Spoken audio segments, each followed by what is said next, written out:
Amado Pai, nesse momento em que nós nos reunimos aqui, agora para aprender mais da Tua Palavra, pedimos a Tua ajuda, porque muitas vezes o nosso coração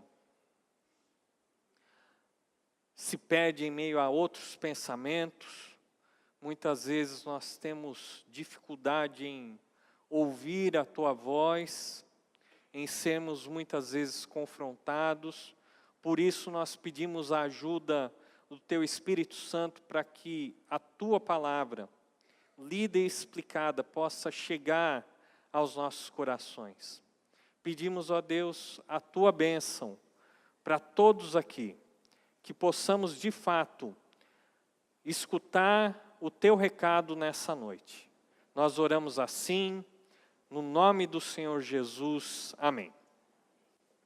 Muito bem, irmãos, nós estamos ainda na nossa série sobre deuses falsos e temos caminhado durante esses últimos meses, visto os deuses que se levantam diante de nós e que requerem a nossa devoção, o nosso coração. Esses são ídolos que muitas vezes estão dentro dos nossos corações e em outras vezes eles são oferecidos pela nossa cultura, pelo nosso mundo. Então já temos visto durante vários domingos vários desses falsos deuses. E hoje eu gostaria de apresentar mais um ídolo, mais um falso Deus da nossa época. E se Deus assim permitir, nos próximos 2 domingos nós vamos encerrar essa série falando como então nós podemos de fato destronar esses falsos deuses e de fato nos concentrarmos a uma vida de devoção, de amor ao Senhor. Muito bem, hoje o nosso tema, como vocês podem ver aí, é a idolatria ao amor romântico. E por mais que os relacionamentos hoje sejam mais líquidos, sejam mais fluidos, e muitos preferem os relacionamentos casuais, sem um grande compromisso, o fato é que a maioria das pessoas ainda acredita nos filmes e nos romances que são passados aí na televisão. Então, muitos de nós, e a maioria da nossa sociedade, ainda acredita em finais felizes. Muitos buscam ainda a sua alma gêmea, muitos buscam a sua cara metade. E por isso, muitos acabam acreditando que precisamos de um amor para sermos de fato felizes nessa vida e plenos, completos. Como nós já aprendemos, algo bom pode se tornar um falso Deus em nossa vida. E lógico que o amor, o casamento, o amor romântico é algo muito bom. A família e o casamento foram idealizados por Deus. Nós temos um livro inteiro na palavra de Deus que fala a respeito do amor romântico e do sexo dentro do casamento. O livro de Cantares tem esse objetivo, de celebrar o verdadeiro amor entre um homem e uma mulher. Porém, o amor romântico pode tornar-se um ídolo à medida que uma pessoa idealiza ou busca em outra pessoa a sua felicidade no lugar de Deus. Sempre é possível transformar o amor romântico ou o ideal de um casamento em um falso Deus.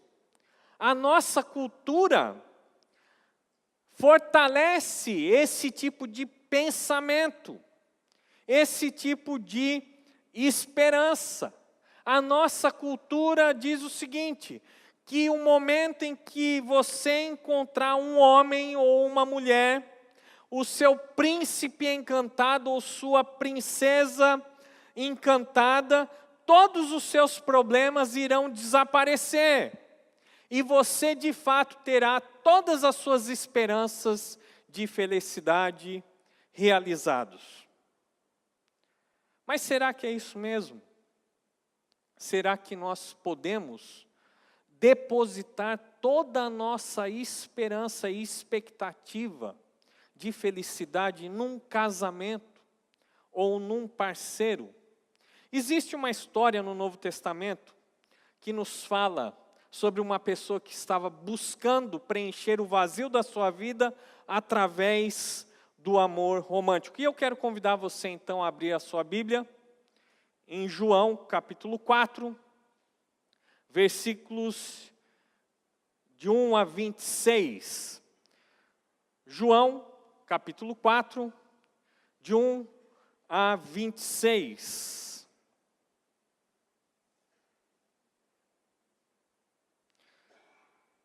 O Evangelho de João, então, nos diz assim: os fariseus ouviram falar que Jesus estava fazendo e batizando mais discípulos do que João, embora não fosse Jesus quem batizasse, mas os seus discípulos.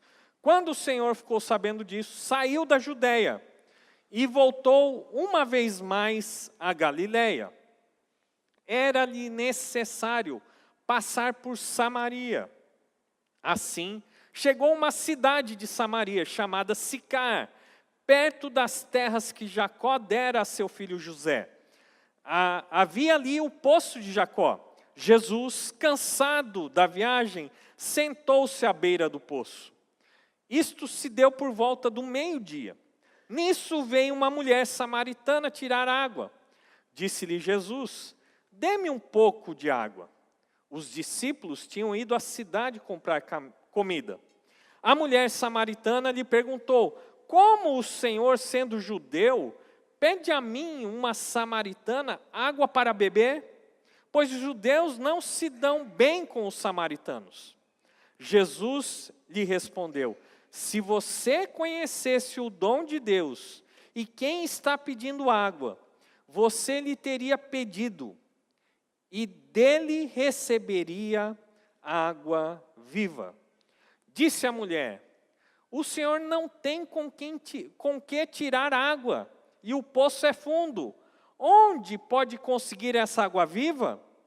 Acaso o Senhor é maior do que o nosso pai Jacó, que nos deu o poço, do qual ele mesmo bebeu, bem como seus filhos e seu gado?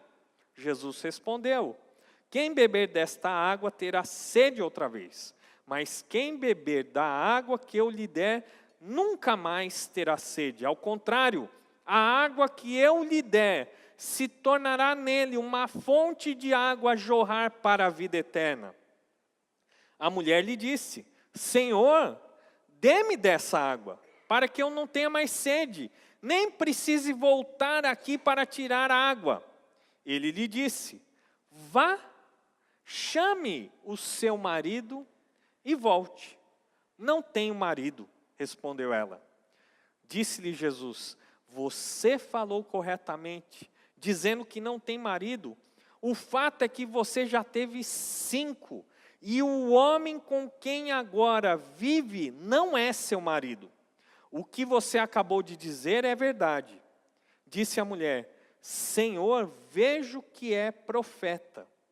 Nossos antepassados adoraram neste monte, mas vocês, judeus, dizem que Jerusalém é o lugar onde se deve adorar. Jesus declarou: creia em mim, mulher, está próxima a hora em que vocês não adorarão o Pai nem neste monte, nem em Jerusalém. Vocês, samaritanos, adoram o que não conhecem. Nós adoramos o que conhecemos, pois a salvação vem dos judeus. No entanto, está chegando a hora, e de fato já chegou, em que os verdadeiros adoradores adorarão o Pai em espírito e em verdade. São estes os adoradores que o Pai procura. Deus é espírito, e é necessário que os seus adoradores o adorem em espírito e em verdade. Disse a mulher: eu sei que o Messias chamado Cristo está para vir. Quando ele vier, explicará tudo para nós. Então Jesus declarou: eu sou o Messias, eu que estou falando com você.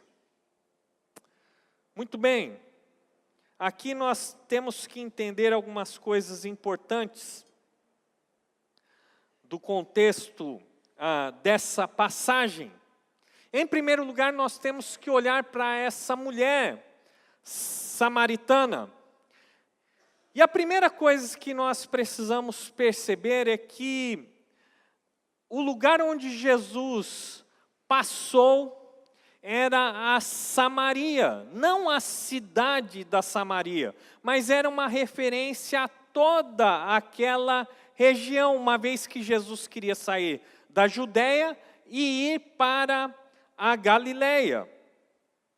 O problema é que o próprio evangelista João nos traz uma nota importante. Ele diz o seguinte, que os judeus não se davam bem com os samaritanos.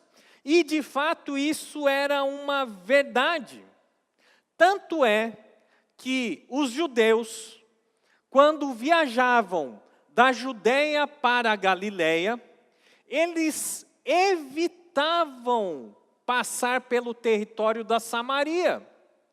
Eles preferiam gastar mais tempo em viagem, ter mais despesa do que passar por esse território. E da mesma forma, quando os judeus queriam sair da Galileia e ir para a Judeia, eles evitavam e faziam um caminho mais longo para chegar até a Judeia. E por que os judeus faziam tudo isso? Porque eles não se davam bem com os samaritanos. Eles consideravam os samaritanos como uma raça impura, como um povo impuro. Isso por quê? Porque em 722 a.C., para aqueles que estudaram na escola bíblica dominical, o panorama bíblico, devem se lembrar que o reino do norte foi invadido pela Assíria. E a Assíria tinha um modo peculiar de dominar os povos conquistados. Eles vinham, invadiam e levavam cativos os povos dominados e os espalhavam pelo restante do seu território. E por isso, então, os samaritanos eram uma raça miscigenada, misturada, judeus com outras nações. Os judeus também consideravam os samaritanos como impuros, não só porque eles eram uma raça misturada, mas também porque eles tinham desenvolvido uma religião paralela ao judaísmo clássico. Tanto é que eles afirmavam que o monte escolhido por Deus para a adoração não era o Monte Sião em Jerusalém, mas sim o Monte Gerizim na Samaria.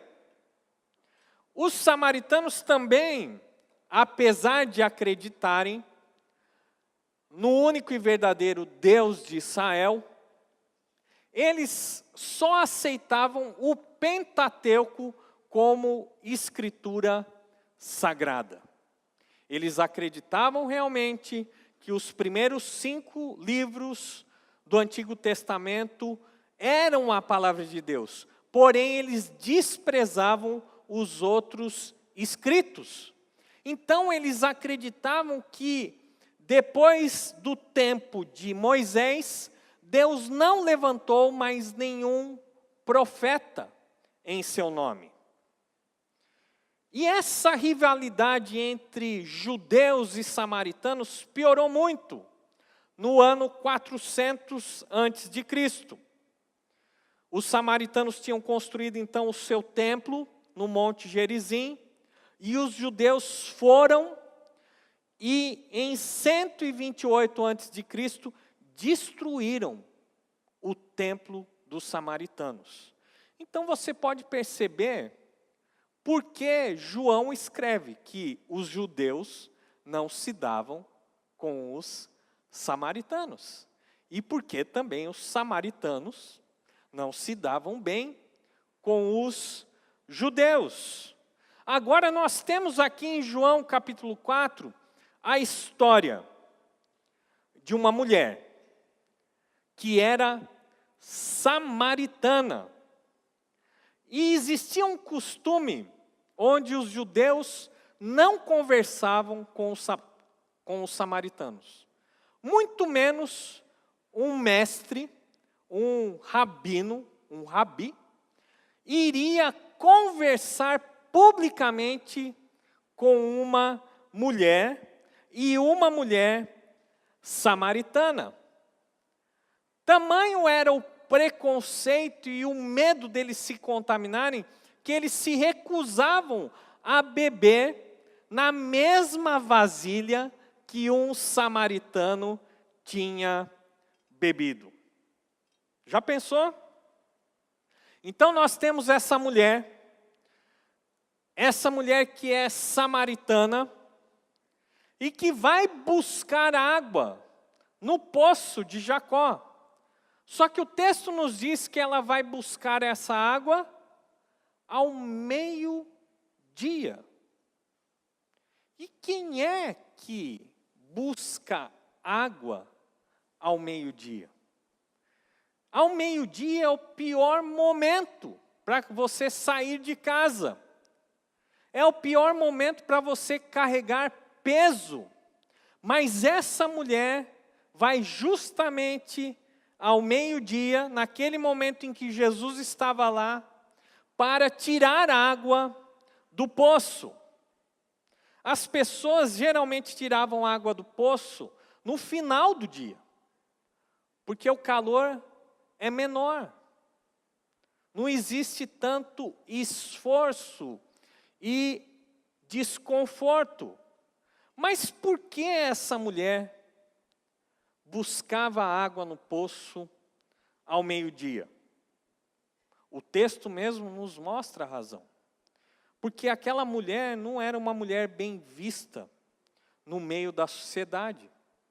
Não era uma mulher bem quista no meio do seu povoado. Ela vivia com um homem que não era seu marido. E veja bem, a tradição judaica tolerava até que uma mulher se divorciasse e casasse novamente 3 vezes.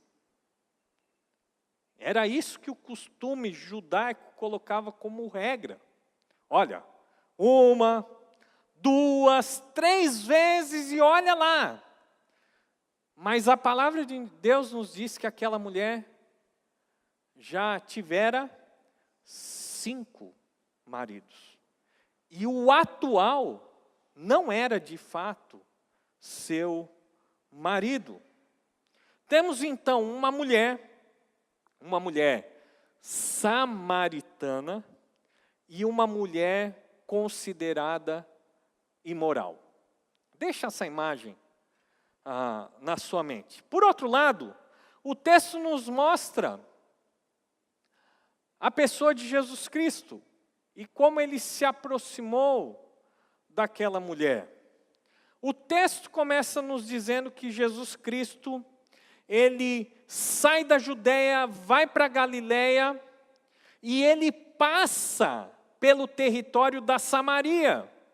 E ele vai para Sicar de uma maneira proposital.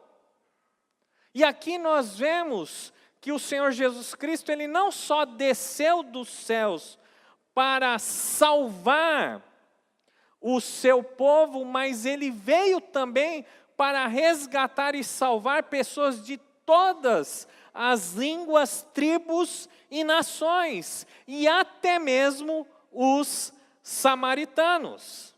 Jesus, de fato, Ele ama todos os povos. Ele ama até aqueles que são desprezados pelo seu próprio povo, os judeus.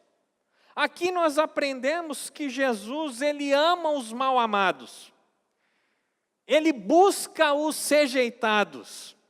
Ele aceita aqueles que são desprezados, porque Jesus Cristo é verdadeiramente a fonte de todo o amor. E por isso Jesus separa um tempo na sua agenda para encontrar uma única mulher.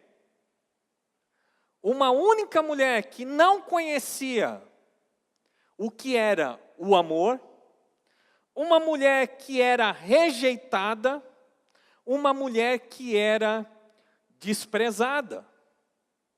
Jesus conversa com aquela mulher samaritana. Enquanto os mestres judeus não faziam isso, Jesus faz e vai além.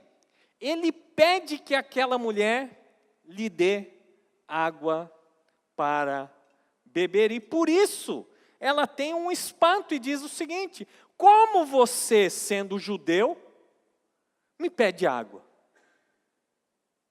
Ela sabia que isso era totalmente incomum, que isso nunca acontecia. E é através dessa aproximação e dessa conversa que Jesus oferece para aquela mulher samaritana a água viva. Ela não entende o que Jesus está dizendo. Ela pensa naquela água do poço. E o sentido aqui de água viva, irmãos, é o sentido de água viva corrente, água fresca, diferente da água parada, estagnada, que contém sujeira, que pode conter doença. Jesus então oferece para ela não a água do poço, mas uma água viva. Isso porque Deus é o provedor e a fonte da verdadeira vida. Veja bem, em Isaías capítulo 12, versículos 2 e 3. Isaías 12, versículos 2 e 3. Olha só o que o profeta Isaías registrou em seu livro. Deus é a minha salvação. Terei confiança e não temerei. O Senhor, sim, o Senhor é a minha força e o meu cântico. Ele é a minha salvação. Com alegria vocês tirarão água das fontes da salvação. Agora, avance um pouquinho. Jeremias capítulo 2, versículo 13. Jeremias capítulo 2, versículo 13. Olhe só o que Deus fala para o seu povo infiel, que se desviava atrás de falsos deuses. Ele diz o seguinte: o meu povo cometeu 2 crimes. Eles me abandonaram, a mim, a fonte de água viva, e cavaram as suas próprias cisternas, cisternas rachadas, que não retêm água. 2 crimes que o Senhor aponta, que eram cometidos pelo seu povo. Primeiro, esse povo o abandonou. Aquele que era a fonte de água viva. Em segundo lugar, eles cavaram suas próprias cisternas. O problema é que essas cisternas cavadas pelo povo eram cisternas rachadas, que não retinham água. Jesus, então, ele convida aquela mulher samaritana a beber dessa água viva. E é interessante porque quando ele fala que ela deveria beber dessa água viva, ele usa aqui um verbo que diz o seguinte, que se ela bebesse uma única vez, essa única vez seria suficiente para toda a sua vida. Aquela mulher, ela se esforçava todos os dias. Ela saía da sua casa e todos os dias ela precisava ir até o poço. Todos os dias ela precisava retirar água do poço. Precisava retornar para a sua casa. E quando essa água acabava, ela tinha que novamente no dia seguinte voltar até o poço. E agora Jesus oferece água que irá saciar a sua sede de uma vez por todas. E ela pede, então, Senhor, dá-me dessa água. Já que essa água é capaz de saciar de uma vez por todas toda a minha sede. Jesus, ele vê que aquela mulher tinha uma necessidade, e mais, ela tinha uma sede insaciável em sua vida. E Jesus, ele vai no centro da questão. E ele diz assim, chama o seu marido. Chame o seu marido. Aquela mulher buscava, através dos maridos, através dos casamentos, suprir a necessidade que ela tinha em seu coração. Nós não sabemos os detalhes da história. Nós não sabemos se ela foi abandonada, ou se ela simplesmente abandonou os seus maridos. O fato é que ela já teve 5 maridos. E agora ela estava em mais um relacionamento com um homem que agora, de fato, não era seu marido. De fato, todos nós temos um vazio em nossa vida, do tamanho de Deus, e só Deus é capaz de preencher esse vazio. Amor romântico nenhum é capaz de prover esse sentido para a vida. Somente Deus é capaz de preencher. Somente Deus é capaz de nos dar a afirmação que nós precisamos. Somente Ele é capaz de nos aceitar da maneira como nós somos.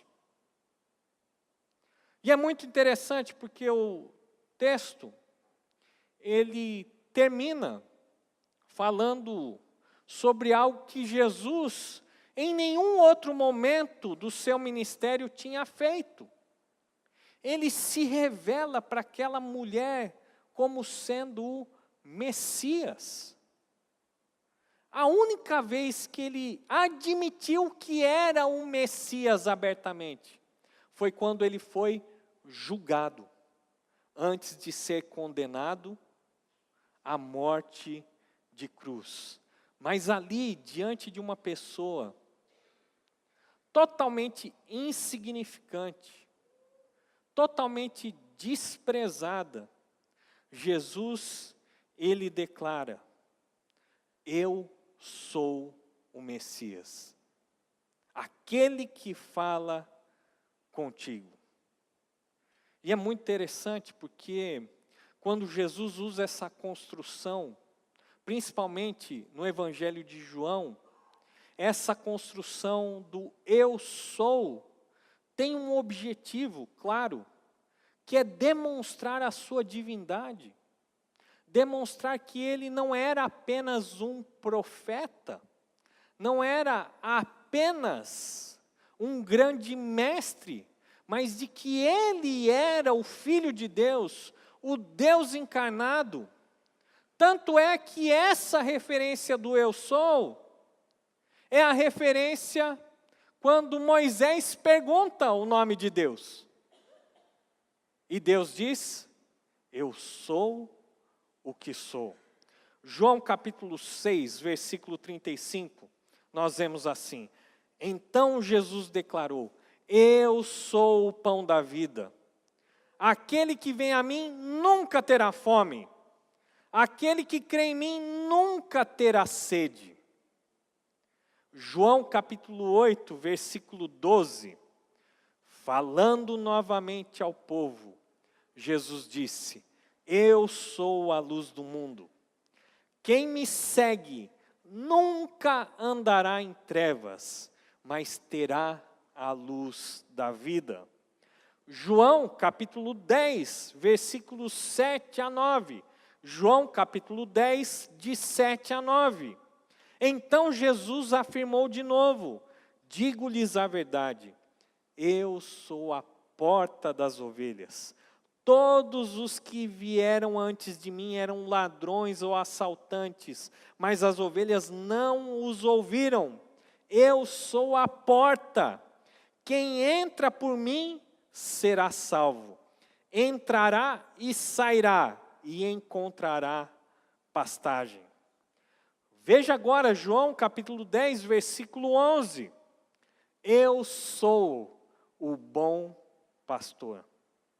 O bom pastor dá a sua vida pelas ovelhas. Agora veja João capítulo 11, versículos 25 e 26. João 11, 25 e 26. Disse-lhe Jesus: eu sou a ressurreição e a vida. Aquele que crê em mim, ainda que morra, viverá. E quem vive e crê em mim, não morrerá eternamente. Agora, por último, João capítulo 14, versículo 6. João 14, 6. Respondeu Jesus: eu sou o caminho, a verdade e a vida. Ninguém vem ao Pai a não ser por mim.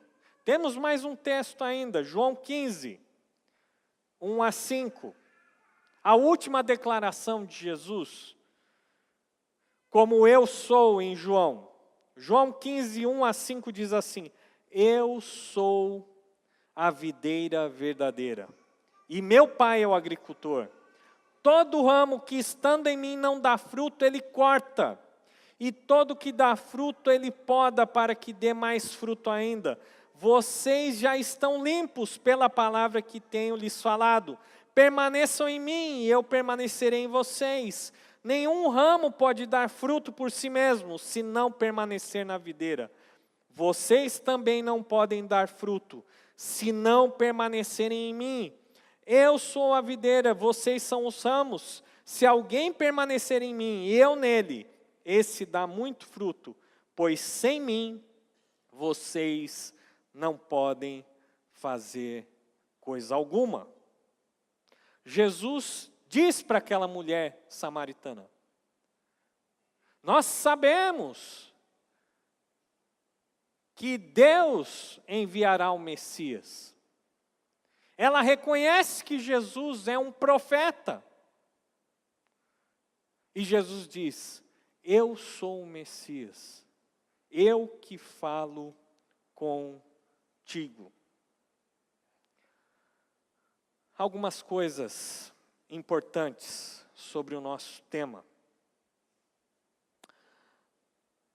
Existem 4 reações que as pessoas podem demonstrar quando reconhecem que têm idolatrado o amor romântico na sua vida.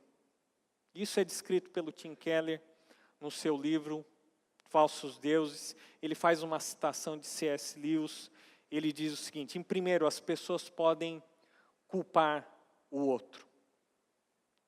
Quando elas ficam desapontadas, quando elas percebem que o seu cônjuge não é tão perfeito assim, não é tão maravilhoso assim, não é tão encantado assim, elas acabam se frustrando e colocam a culpa no outro.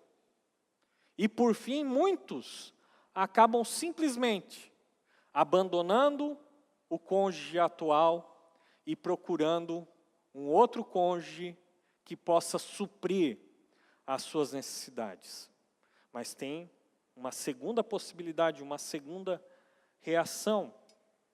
E essa segunda reação são daquelas pessoas que acabam se culpando a si mesmas. Elas acreditam que o fracasso no relacionamento, o sentimento de frustração, talvez de falta de esperança, tem a fonte como problema a sua própria pessoa. São pessoas que ficam dizendo assim, eu sou mesmo um fracassado, eu nunca vou ser feliz. São pessoas que acabam mendigando por amor e que por muitas vezes acabam permanecendo dentro de um relacionamento doentio. Pessoas que sofrem abusos emocionais, até mesmo físicos, se não espirituais. Porque acreditam que se aquele cônjuge os abandonar, eles não terão mais nenhuma esperança nessa vida. Perderão completamente o seu valor e a sua identidade. E como isso é comum nos dias de hoje. Mas essa é uma segunda reação. Existe uma terceira reação, daqueles que culpam o mundo. Maldito seja o amor. Maldito aquele que inventou o casamento. E essa pessoa então acaba se tornando cínica. Se der certo, tudo bem, se não der, tanto faz. Se eu estou sozinho, se eu estou casado, não tem problema. Essa pessoa muitas vezes acaba se tornando insensível e solitária. Mas existe uma quarta e última opção. Essa pessoa que reconhece que tem idolatrado o amor romântico, ela pode se voltar para Deus. Ela pode reorientar a sua vida segundo a vontade de Deus. E é lógico que nós não estamos dizendo aqui que o amor romântico não é algo bom, que não é algo que deve ser buscado pelos solteiros, que o amor pelo cônjuge não deve ser cultivado, que não deve haver entrega, compromisso, sacrifício dentro do casamento. Lógico que não é isso que nós estamos dizendo. O que nós estamos dizendo é que nós não podemos promover o amor romântico à altura de Deus. O amor pelo parceiro, pela parceira, pelo marido, pela esposa, pelo noivo, noiva, pelo namorado e a namorada, não podem ser maior do que o nosso amor a Deus. E eu achei muito interessante duas frases que eu vi essa semana. A primeira é de um pastor congregacional do Rio, o Josemar Bess, e ele disse o seguinte: solteiros, apenas para registro, o casamento não resolve todos os problemas do teu coração, apenas intensifica. Teu coração precisa de Cristo.